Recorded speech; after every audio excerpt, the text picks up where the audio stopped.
Hello मेरे प्यारे बच्चों, क्या हाल चाल। बढ़िया साहब। उम्मीद है मेरे प्यारे रसगुल्ले एकदम मजे में होंगे और तैयारी भी एकदम लाजवाब तरीके से चल रही होगी। तो मेरे बब्बर शेर और शेरनियों तैयार हो जाओ, क्योंकि आज की ये वीडियो और भी ज्यादा लाजवाब होने वाली है।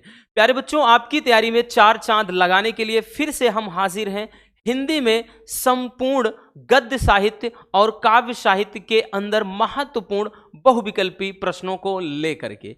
यूं समझना कि आज के इस वीडियो से आपके सैकड़ों बहुविकल्पी प्रश्न तैयार होने वाले हैं। इसलिए कह रहे हैं कि आज की ये वीडियो बहुत ही ज्यादा लाजवाब होने वाली है और आपको लास्ट में कमेंट कर देना है कि आपके कितने प्रश्न सही हुए हैं, क्योंकि भैया अब आर या पार की लड़ाई शुरू हो चुकी है और अब आपके पास कुछ भी नहीं बचा है। बोले तो कुछ भी नहीं बचा है, यानी खोने वाला। ठीक है, अगर आप सोचते हो कि अभी और वक्त है तो समझो एकदम से आप लुट जाओगे, बर्बाद हो जाओगे। ठीक है ना, इसलिए शुरू हो जाओ। चलिए भैया शुरू करते हैं। ठीक, पहले प्रश्न से बच्चों कि अष्टयाम के रचयिता कौन है। अष्टयाम के रचयिता कौन है? आपके सामने विकल्प है भैया, गोकुलनाथ, वल्लभाचार्य, नाभादास या फिर तुलसीदास। तो अष्टयाम बताइएगा बच्चों, अष्टयाम के रचयिता कौन है? तो अष्टयाम के जो रचयिता हैं भैया वो हैं नाभादास। ठीक, आपका तीसरा विकल्प सही हो जाएगा। आई बात समझ में कि भैया अष्टयाम के रचयिता कौन है? नाभादास। तो भैया चलिए फटाक से आप देखते चलिएगा। ठीक, इसको छापने की कोई जरूरत है नहीं हमारे ख्याल से। ठीक है, बस अच्छे से इसको प्रैक्टिस करते चलिए। चलिए भैया दूसरा प्रश्न कह रहा है कि कलम का सिपाही किस विधा की रचना है। कलम का सिपाही किस विधा की रचना है, यह आपको बताना है। अब देखिए बच्चों, कलम का सिपाही, अब क्वेश्चन यहां से आपके कैसे बनेंगे भाई? यहां पे पूछ रहा है कि कलम का सिपाही, अगर कलम के सिपाही की बात कर लें तो भैया अगर ये बात कर लें कि किसकी रचना है तो अमृत राय। किसकी भैया? अमृत राय। ठीक है, अगर लेखक की बात कर ले तो कौन है? अमृत राय। ये क्या है भैया? लेखक हैं इसके। ठीक, देखिए बहुत सारे क्वेश्चन आपके, ऐसा नहीं है कि बस आप ये देख लो किस विधा की रचना। अरे भाई किसी सेट में ये पूछ सकता है कि ये कलम का सिपाही जो है वो किस लेखक की रचना है, तो अमृत राय। ठीक है, अब उसके अलावा यहां पे विधा पूछ लिया है भैया, तो अब हम विधा देखेंगे। तो विकल्प है कहानी, जीवनी, उपन्यास, रेखा चित्र। तो कलम का सिपाही ये क्या है? एक जीवनी है। ठीक है, अमृत राय जी की ये एक जीवनी है। आई बात समझ में बच्चों? चलिए जल्दी से इसको स्क्रीनशॉट करना है तो करते चलो, नहीं तो कोई बात नहीं। बस मजे में अच्छे से दिमाग को आप एक जगह स्थिर करके इसको देखते चलिएगा। ठीक है, बार बार भैया ऐसे हम करके 2 से 4 सीरीज लाएंगे, निपट जाएगा जितने हैं, क्योंकि भाई 10 नंबर की बात है। आपके बहुविकल्पी प्रश्न कितने नंबर? 10 नंबर के आएंगे, याद रखना। ठीक, नेक्स्ट क्वेश्चन कि हिंदी का प्रथम मौलिक उपन्यास कौन सा है। हिंदी का आपको प्रथम भैया प्रथम मौलिक उपन्यास पूछ रहा है। ठीक, विकल्प है आपके भाग्यवती, परीक्षा गुरु, कंकाल, पुनर्नवा। ठीक है, तो हिंदी का प्रथम मौलिक उपन्यास कौन सा है भैया? तो ये है परीक्षा गुरु। कौन सा है बच्चों? परीक्षा गुरु। अगर परीक्षा गुरु की बात कर लें तो किसके द्वारा लिखा गया है? तो लाला श्रीनिवास दास। ठीक है, लाला श्रीनिवास दास। ठीक, लाला श्रीनिवास दास जी के द्वारा ये लिखित है। ठीक है, तो भैया लेखक की बात कर लें, किसने लिखा है? लाला श्रीनिवास दास। बाकी परीक्षा गुरु ऐसे पूछ लेगा किसी में, परीक्षा गुरु क्या है? तो क्या है? प्रथम मौलिक उपन्यास है। ठीक है, या लाल मतलब परीक्षा गुरु के लेखक कौन है? तो लाला श्रीनिवास दास। ठीक, समझ में आया? तो कई तरीके से क्वेश्चन को घुमाता है। ठीक, बट आपको नहीं घूमना, याद रखना बच्चों। ठीक है, चलिए भैया अगला क्वेश्चन देखते हैं, क्वेश्चन नंबर 4। तो भी चौथा प्रश्न क्या है? कह रहा है कि आवारा मसीहा किस विधा की रचना है। तो आवारा मसीहा किस विधा की रचना है? संस्मरण, जीवनी, रेखा चित्र, आत्मकथा। तो आवारा मसीहा किस विधा की रचना है, यह भी भाई आपको पूछ लिया है। तो आवारा मसीहा ये भी एक जीवनी है। क्या है बच्चों? ये भी एक जीवनी है, याद रखना। ठीक, ये भी एक जीवनी है। आई बात समझ में? लेकिन अगर पूछ लिया जाए कि आवारा मसीहा कि भैया लेखक कौन है, तो विष्णु प्रभाकर कौन है बच्चों? विष्णु प्रभाकर। ये भी तो जानना जरूरी है भैया, बस पता चले, हमें पता चल गया कि बस जीवनी है, लेकिन किसकी जीवनी है यही नहीं पता, तो भैया हो जाएगा गड़बड़। ठीक है, तो याद रखना, आवारा मसीहा एक जीवनी है, किसकी जीवनी है? विष्णु प्रभाकर। आवारा मसीहा के लेखक विष्णु प्रभाकर जी है ना। चलिए आगे चलते हैं बच्चों। पांचवा प्रश्न ध्यान से देखिएगा। पांचवा प्रश्न क्या बोल रहा है कि ब्राह्मण पत्रिका के संपादक कौन है? ब्राह्मण पत्रिका के संपादक कौन है ये आपको बताना है। विकल्प है आपका राम मतलब बालकृष्ण भट्ट, एक राधा चरण गोस्वामी, प्रताप नारायण मिश्र, या फिर पंडित लल्लू लाल। ठीक है, तो भैया ये सब सारे क्वेश्चन बहुत पहले ही करवा चुके हैं। कौन सा हो जाएगा? ब्राह्मण पत्रिका। तो भैया ब्राह्मण पत्रिका के जो संपादक हैं वो हैं आपके प्रताप नारायण मिश्र जी। ठीक है, ब्राह्मण पत्रिका के संपादक कौन है? प्रताप नारायण मिश्र। अगर बालकृष्ण भट्ट भी पूछ लेता है इनकी प्रमुख पत्रिका कौन सी है बच्चों, तो है हिंदी प्रदीप। ठीक है, हिंदी प्रदीप। तो हिंदी प्रदीप बालकृष्ण भट्ट की प्रमुख पत्रिका मतलब पत्रिका है। बट यहां पे पूछ रहा है कि ब्राह्मण, तो ब्राह्मण प्रताप नारायण मिश्र जी की एक प्रसिद्ध क्या है? पत्रिका है। ठीक है, आई बात समझ में? चलिए बच्चों चलते हैं आगे। अगला प्रश्न चलते हैं भैया, क्वेश्चन नंबर 6। छठा प्रश्न क्या है? कह रहा है कि मेरी असफलताएं किस विधा की रचना है? तो आपको बताना है कि मेरी असफलताएं किसकी रचना है और किस विधा की रचना है। देखिए भैया, अगर हम बात करें जो मेरी असफलताएं ये रचना है, ये किस लेखक की रचना है? तो बाबू गुलाब राय। किसकी है भैया? बाबू, किसके बाबू? बस बाबू हैं, है ना, बाबू गुलाब राय। ठीक, बाबू गुलाब राय इनकी रचना है रसगुल्लों, याद रखना, बाबू गुलाब राय की। बट यहां पे पूछ रहा है कि मेरी असफलताएं किस विधा की रचना है, विधा पूछ रहा है। तो भैया ऑप्शन है आपका जीवनी साहित्य, कहानी, डायरी, आत्मकथा। तो ये बच्चों एक क्या है? ऑटोबायोग्राफी है। बोले तो आत्मकथा है। ठीक है, मेरी असफलताएं किसकी रचना? बाबू गुलाब राय की। बाकी ये क्या किस विधा की रचना है? तो एक आत्मकथा है। ठीक, आई बात समझ में? चलिए नेक्स्ट चलते हैं बच्चों, अगला देखते हैं भैया, प्रश्न संख्या 7। ठीक है, 7वां प्रश्न क्या है कि चिंतामणि कह रहा है कि किस लेखक की रचना है? चिंतामणि किस लेखक की रचना है? अब आपका विकल्प है भैया जयशंकर प्रसाद, या फिर आचार्य रामचंद्र शुक्ल, या फिर महादेवी वर्मा, या फिर कह लें मुंशी प्रेमचंद्र। तो भैया किस लेखक की रचना है आपका चिंतामणि? ठीक है, चिंतामणि किस लेखक की रचना है? तो याद रखना आचार्य रामचंद्र शुक्ल जी की रचना है। लेकिन आपका क्वेश्चन कभी कभार ऐसे भी बनेगा बच्चों, आपका पूछ लेगा रसगुल्लों कि ये जो चिंतामणि है किस विधा की रचना है। अभी तक सब में विधा पूछ रहा था, तो इसमें अगर विधा पूछ ले तो भैया किस विधा की रचना है? याद रखना रसगुल्लों, ये एक निबंध है। क्या है? कई बार पूछा गया है। ठीक है ना, अगर आप इसको उठा के देखेंगे हर साल किसी न किसी पेपर में टपका है। ठीक है, तो चिंतामणि क्या है भैया? किसकी रचना है? आचार्य रामचंद्र शुक्ल की। अगर चिंतामणि की बात कर लें ये किस विधा की रचना है, तो ये एक निबंध है। ठीक है, क्या है? एक निबंध है। ठीक है ना, देखिए चीजों को हमें भी रिलेट करना भी आना चाहिए। अगर हम चीजों को एक एक करके जोड़ के देखते हैं तो आपके देख रहे हैं सभी में आपके 2-2 3-3 प्रश्न आपके वो ऐसे तैयार हो रहे हैं। ठीक, इसीलिए बोल रहे हैं भैया कि हम चीजों को एकदम से जोड़ कर बताएंगे, डोंट वरी। ठीक है, ऐसा नहीं जो दिया है बस हूबहू वही नहीं, उससे संबंधित सारी चीजों का पोस्टमार्टम होगा, डोंट वरी। ठीक, चलिए आगे चलते हैं बच्चों। 8वां प्रश्न क्या है? 8वां प्रश्न बोल रहा है कि निंदा रस निबंध के लेखक कौन है? ठीक है, निंदा रस। अब आपका विकल्प है हजारी प्रसाद द्विवेदी, ठीक, मुंशी प्रेमचंद, हरिशंकर परसाई, जैनेन्द्र कुमार। तो भैया निंदा रस की बात कर रहा है, तो निंदा रस किसकी रचना है? हरिशंकर परसाई जी की, हरिशंकर परसाई जी की। ठीक है, और बाकी यहां पे देखिए ये विधा याद रखना, विधा भी यहाँ पे विधा दे ही दिया है पहले, किस विधा की रचना है, तो निबंध है। ठीक, तो ये सब चीज, सारी चीजों को याद आपके भाई सारी चीजों को आपको याद करना होगा। तो निबंध है चिंतामणि, मतलब निंदा रस क्या है, किस विधा की रचना, एक निबंध है।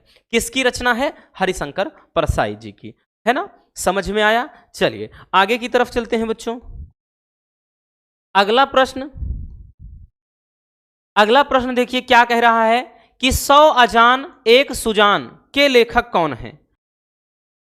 आपके विकल्प अगर हम बात कर ले भैया, प्रताप नारायण मिश्र, बाल कृष्ण भट्ट, राधा कृष्ण दास या श्रीनिवास दास, तो आपका विकल्प कौन सा हो जाएगा, याद रखना। तो भैया ये जो 100 अजान एक सुजान, 100 अजान एक सुजान किसकी रचना है, बाल कृष्ण भट्ट जी की है। किसकी है बबुआ, बाल कृष्ण भट्ट जी की ये रचना है। आई बात समझ में। चलिए आगे चलते हैं भैया, अगला प्रश्न देखते हैं 10 नंबर, क्वेश्चन नंबर 10 क्या बोल रहा है कि आनंद कादंबिनी के संपादक कौन है। आनंद कादंबिनी के संपादक कौन है। विकल्प आपका है कि बाल कृष्ण भट्ट या फिर बद्री नारायण चौधरी प्रेमघन या फिर लल्लू लाल या फिर गैरा रामचंद्र शुक्ल जी। तो याद रखना बच्चों कि आनंद जो कादंबिनी, इसका संपादन किसने किया था, प्रेमघन जी ने, यानी बद्री नारायण चौधरी प्रेमघन जी ने आनंद कादंबिनी का संपादन किया था। आई बात समझ में। चलिए आगे चलते हैं बच्चों। तो सारे क्वेश्चन एक से बढ़कर एक हैं, याद रखना भैया, इसीलिए बोल रहे हैं कि ये काफी ज्यादा इंपॉर्टेंट सीरीज है। ठीक है, चलिए अगला प्रश्न है कि निम्नलिखित में से हरिशंकर परसाई की रचना कौन सी है। हरिशंकर परसाई जी की रचना कौन सी है। पहला है सन्नाटा, दूसरा है विचार और वितर्क, तीसरा है तब की बात और थी, और चौथा है जिंदगी मुस्कुराई। तो हरिशंकर परसाई जी की एक प्रसिद्ध रचना है तब की बात और थी। ठीक है, ये इनकी एक प्रसिद्ध रचना है कि तब की बात और थी, अब की बात और है ना, याद रखना। ठीक, चलिए आगे चलते हैं क्वेश्चन नंबर 12। तो भाई 12वां जो प्रश्न है कि उसने कहा था कहानी के लेखक कौन है। उसने कहा था, यह भी एक बहुत ही प्रसिद्ध रचना है। उसने कहा था, ये क्या है, अगर देखें तो भैया क्या है, तो ये एक कहानी है। ठीक, क्या है, कहानी, क्योंकि ये पहले ही यहां पे लिख दिया है, एक कहानी है। तो भैया उसने कहा था, ये कहानी जो है इसके लेखक कौन है, जय शंकर प्रसाद जी हैं, या फिर चंद्रधर शर्मा गुलेरी जी हैं, या फिर भारतेंदु हरिश्चंद्र जी हैं, या महावीर प्रसाद द्विवेदी जी हैं। तो कौन है रसगुल्लों, गुलेरी जी हैं। ठीक है, चंद्रधर शर्मा गुलेरी जी हैं, उसने कहा था। ठीक, उसने कहा था, ये इनकी एक प्रसिद्ध कहानी है। ठीक, चलिए आगे चलते हैं बबुआ। अगला प्रश्न, प्रश्न संख्या 13। ठीक, 13वां प्रश्न है कि बच्चों की तार सप्तक का प्रकाशन वर्ष क्या है। आपका ये काव्य साहित्य का है क्वेश्चन कि तार सप्तक का प्रकाशन वर्ष क्या है, ये आपको बताना है भैया। ठीक है, कि तार सप्तक का प्रकाशन, अब देखिए प्रकाशन वर्ष आपको बताना है। ठीक, आपके विकल्प क्या हैं, सन 1954 ईस्वी, 1943 ईस्वी, 1938 ईस्वी, 1936 ईस्वी। तो तार सप्तक का जो प्रकाशन है 1943 ईस्वी है। ठीक, अब देखिए इससे संबंधित बात अगर हम कर लें तो भैया इससे संबंधित बहुत सारे क्वेश्चन बनते हैं। चलिए उसको थोड़ा समझ लेते हैं। अगर हम तार सप्तक की बात कर लें, किसकी बच्चों, तार सप्तक, ध्यान से समझना, इससे रिलेटेड बहुत सारे क्वेश्चन पूछते हैं। तो तार सप्तक का अगर हम पूछ ले भैया संपादन, संपादन किसने किया था, तो किसने किया था बच्चों, तो तार सप्तक का जो संपादन किया था वो अज्ञेय जी ने। किसने, सच्चिदानंद हीरानंद वात्स्यायन अज्ञेय, अज्ञेय जी ने किया था। लेकिन यह भी पूछता है कि अज्ञेय जी ने कितने तार सप्तक का संपादन किया था। ठीक, कितने तार सप्तक का संपादन किया था, तो याद रखना भैया कितने तार सप्तक का, 3। इनके द्वारा 3 मतलब तार सप्तक का संपादन किया गया था। ठीक है, अब बाकी बात कर लें सबका भैया, तीनों में प्रथम द्वितीय और तृतीय की बात कर लें बच्चों, तो यहां पे तार सप्तक में याद रखना आपका जो प्रथम द्वितीय तृतीय, अगर हम प्रथम की बात कर लें कब हुआ था और द्वितीय की बात कर लें कब हुआ था, और तृतीय। देखिए बच्चों तीनों में आपका, तीनों में, हाँ तीनों में एक ना एक तो आपका मतलब हर साल बनेगा, याद रखना। ठीक है, अब भाई प्रथम की बात कर लें तो भैया ये तो आपका सन 1943 ईस्वी, यानी इसी में तो हुआ ही था। द्वितीय की बात कर ले भैया तो ये कब हुआ था, सन 1951 ईस्वी। ठीक है, और तीसरे की बात कर लें तो ये कब हुआ था, सन 1959 ईस्वी। ठीक, ये याद रखना बहुत ज्यादा जरूरी है, सन बहुत ज्यादा जरूरी है, आपको हर हाल में याद रखना पड़ेगा बच्चों। ठीक है, नहीं तो गड़बड़ हो जाएगा। बाकी अज्ञे जी ने संपादन किया था, कितने, अज्ञे जी के द्वारा संपादित मतलब कितने तार सप्तक संपादित किए गए थे, 3। भाई अगर हम बात करें प्रथम द्वितीय तृतीय का प्रकाशन वर्ष कब हुआ था, तो ये हुआ था। ठीक है, तो चाहे ऐसे प्रकाशन वर्ष पूछ ले या प्रथम द्वितीय तृतीय करके पूछ ले, तब भी आप याद रखना। तो भैया इसको स्क्रीनशॉट करना पड़ेगा, इसको तो कर लीजिए। ठीक है,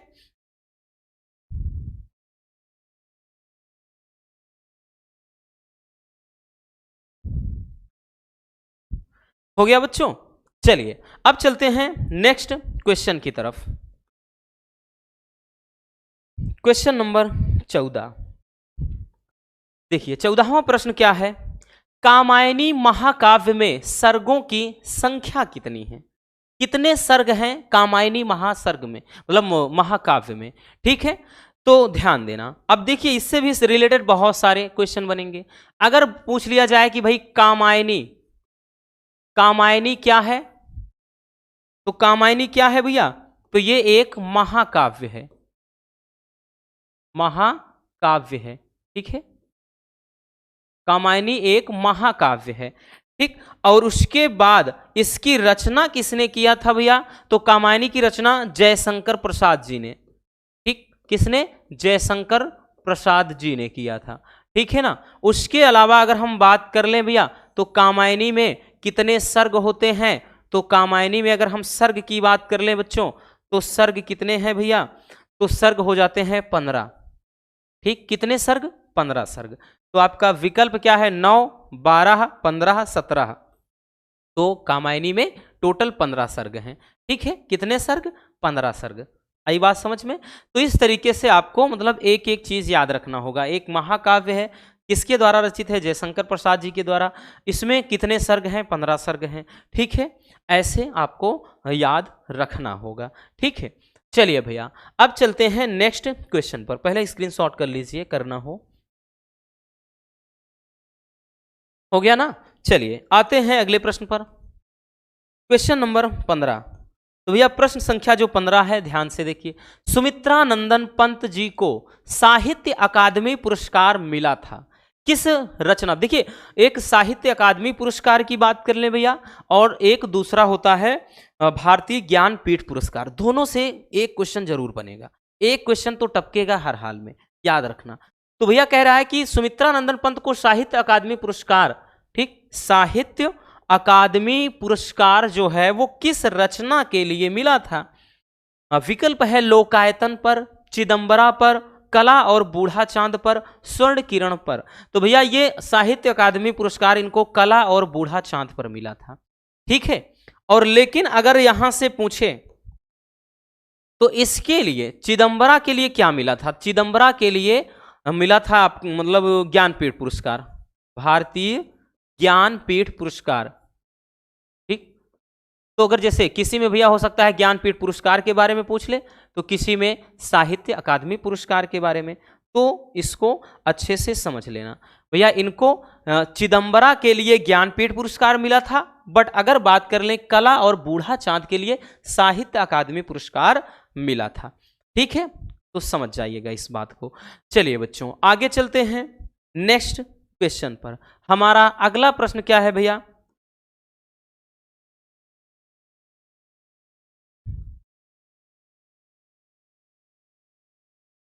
क्या हो गया भाई,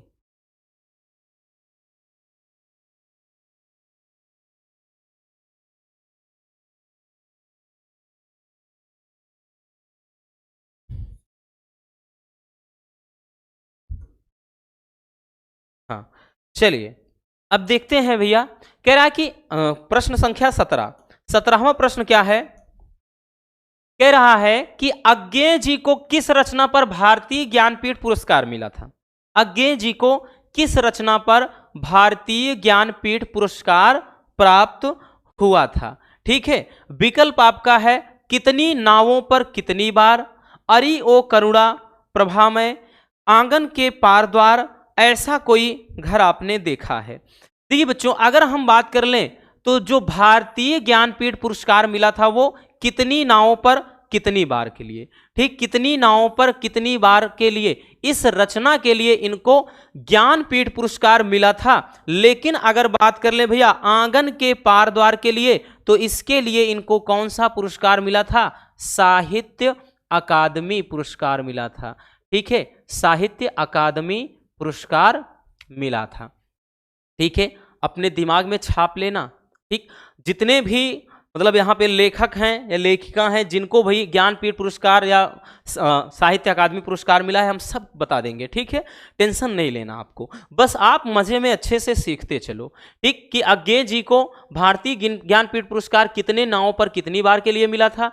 लेकिन बात कर लें तो इन्हीं को आंगन के पार द्वार की रचना के लिए साहित्य अकादमी पुरस्कार मिला था। ठीक है ना, चलिए स्क्रीनशॉट करना है तो कर लीजिए। ठीक है, क्योंकि ये सारे क्वेश्चन बच्चों काफ़ी ज़्यादा इंपॉर्टेंट हैं। ठीक, आपको हर हाल में तैयार करने होंगे, हर हाल में आपको अच्छे से समझना होगा। चलिए भैया, क्वेश्चन नंबर 18वां प्रश्न देख लेते हैं।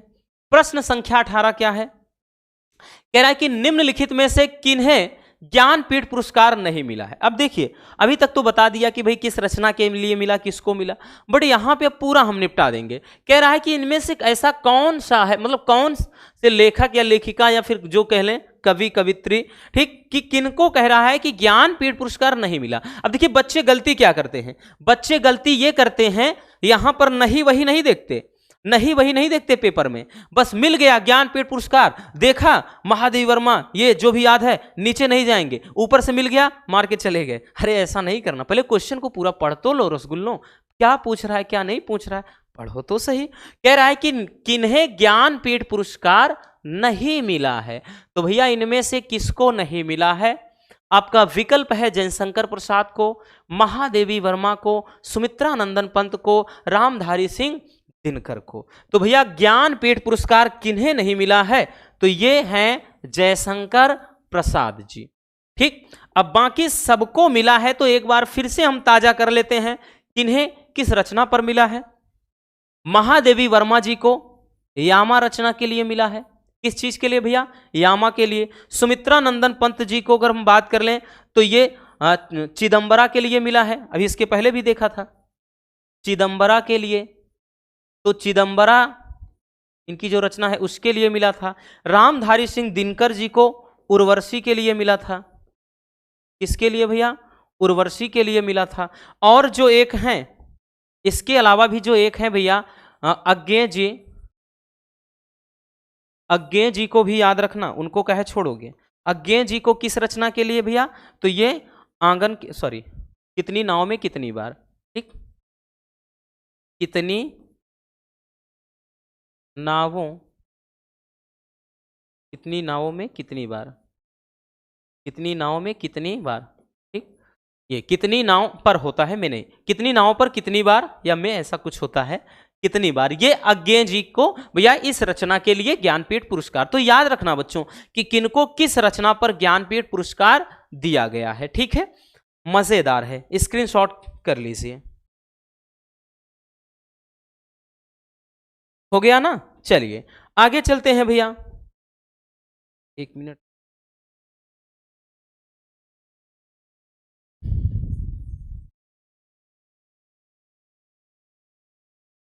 चलिए अब देखते हैं अगला प्रश्न, प्रश्न संख्या 19। जो 19वां प्रश्न है आपका, कह रहा है कि छायावाद की विशेषता है। देखिए एक विशेषता से संबंधित जितने भी छायावाद है आपका, ठीक है, या मतलब काल में हो गया, युग में हो गया, कोई भी है तो उससे भी संबंधित आपका प्रश्न पूछेगा। ठीक, छायावाद की विशेषता क्या है, उपदेशात्मक वृत्ति, या फिर भैया कह रहा है कि इतिवृत्तात्मकता, या फिर बच्चों सौंदर्य और प्रेम या फिर श्रृंगार वर्णन। तो छायावाद की जो प्रमुख विशेषता है सौंदर्य और प्रेम का वर्णन इसमें किया गया है। यानी जो छायावादी कवि होते हैं, जैसे अभी देख लो आप, जैसे जयशंकर प्रसाद जी को देख लो, तो उनकी रचनाओं में हमेशा आपको मतलब सौंदर्य और प्रेम का वर्णन मिलेगा। अभी भी श्रद्धा मनु देख लो, उसी में भी क्या है, प्रेम की बात की गई है हर जगह पर, वहां पे सौंदर्य, ठीक है, ये चीज तो याद रखना, इसमें सौंदर्य और प्रेम का जिक्र किया जाता है, ठीक है। चलिए भैया आगे चलते हैं बच्चों, अगला क्वेश्चन, क्वेश्चन नंबर 20। तो भैया 20वां प्रश्न क्या है, ध्यान से देखिए, ठीक, मासूम सा दिखने वाला प्रश्न, बहुत ही वाहियात है ना, कि निम्नलिखित में से राम भक्ति शाखा के कवि नहीं हैं। यानी कौन से ऐसे कवि हैं जो राम भक्ति शाखा के नहीं हैं। विकल्प आपका नाभादास, ये तो हैं बबुआ, दूसरा तुलसीदास, ये भी तो हैं, ठीक, अग्रदास, ये भी हैं, चतुर्भुजदास, यही नहीं है, ठीक है, यही नहीं, अभी और सुनिए। तो याद रखना यहां नहीं पूछा है, पता चले आप बोल पढ़ लो कि निम्नलिखित में से राम भक्ति शाखा के कवि हैं, आप मारो धड़ाक से, मिल गया, अरे नीचे जाने की क्या जरूरत है, मिल गया विकल्प। और यही गलती पिछले साल हुआ था, क्योंकि पिछले साल का पेपर उठाओ ना, ज्यादातर जो प्रश्न है रसगुल्लों ऐसे पूछा गया, नहीं है, निम्न में से नहीं है, निम्न में से इनकी रचना नहीं है, निम्न में से इनके कवि नहीं है, ऐसे करके ज्यादातर ऐसे पूछा, नहीं नहीं करके कंफ्यूज किया था और बच्चे हो भी गए थे। तो ये काम मत करना, ठीक है। चलिए भैया अब चलते हैं नेक्स्ट क्वेश्चन की तरफ।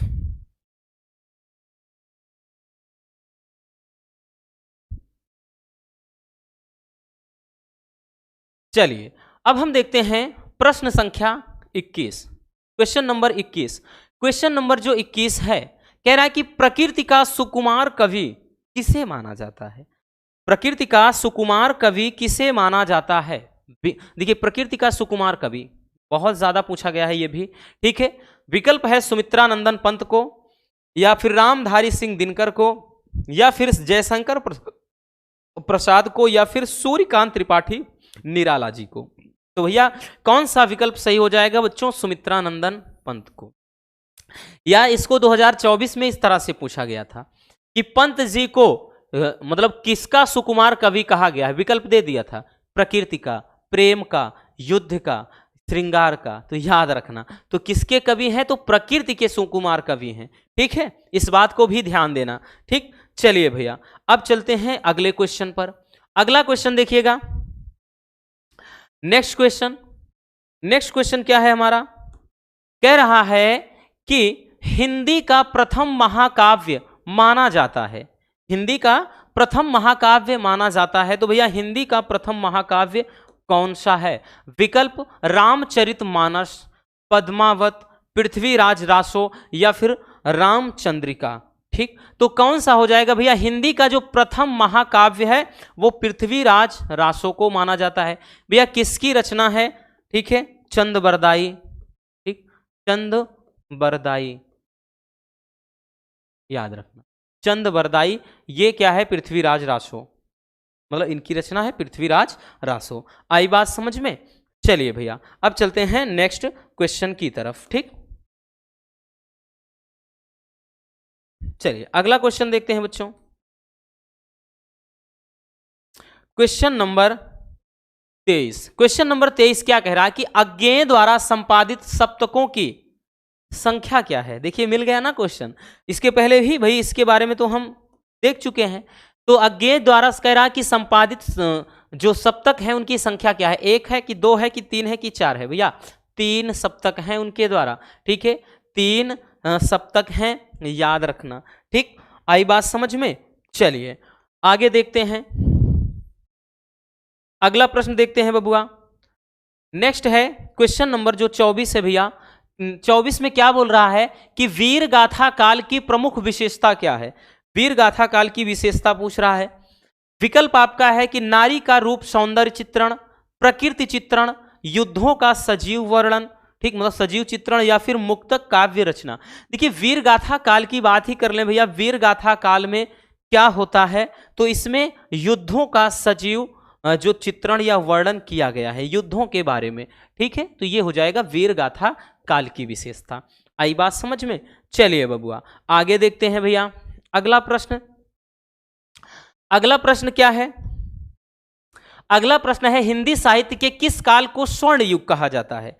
किस काल को स्वर्ण युग कहा जाता है? विकल्प आपका है आदिकाल, भक्ति काल, रीति काल या आधुनिक काल। तो याद रखना बच्चों, हिंदी साहित्य के भक्ति काल को कौन सा काल कहा जाता है? स्वर्ण काल कहा जाता है या फिर स्वर्ण युग कहा जाता है। आई बात समझ में? तो इस तरीके से आपके गद्य और पद्य के अंदर हमने 25 महत्वपूर्ण प्रश्नों को देखा। बाकी वैसे भी देखें तो बताया ना कि भैया किसी में 2, किसी में 3, किसी में 4 क्वेश्चन बन रहे थे, तो आपके बहुत सारे प्रश्न तैयार हो जाएंगे। ठीक है, उम्मीद है आपको अच्छे से समझ में आ गया होगा। बाकी बच्चों ऐसे करके हम 2 से 3 पेपर तक, मान के चलो 4 से 5 सीरीज और इस तरह से लाएंगे, तो आपके जितने महत्वपूर्ण बहुविकल्पी प्रश्न हैं सबका निपटारा हम करके छोड़ेंगे।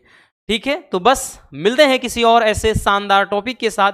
वीडियो पसंद आई हो तो बच्चों प्यार से लाइक जरूर कर देना, नए हैं तो चैनल को सब्सक्राइब जरूर कर लीजिए ताकि मजेदार टॉपिक आप तक रेगुलर पहुंचते रहें। Love you, bye bye, take care. और हाँ, एक प्यारा सा कमेंट बॉक्स में छोड़ के जाइएगा।